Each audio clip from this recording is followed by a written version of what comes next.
परिणाम स्वरूप हमको रोग आसुची, दुख आसुची, कष्ट आसुची, पीड़ा आसुची।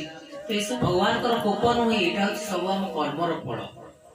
जदि काहा को हाथ गोड़ खंडिया हो गला बा काहा को देह खराब अछि तो ये सब आमे निजे अर्जिबा कर्म। एथिरे भगवान किछि करन्तिनी।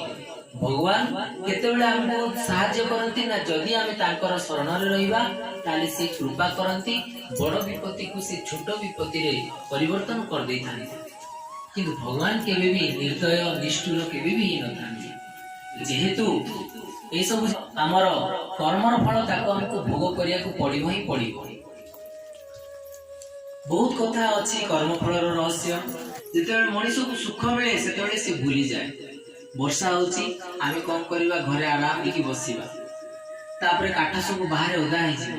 संध्या बेले जेतेबेले रोषेई करिया को जिबा सेतेबेले कोन करिया फुकी फुकी की हांडी भांगी दे। तो से वर्षा समय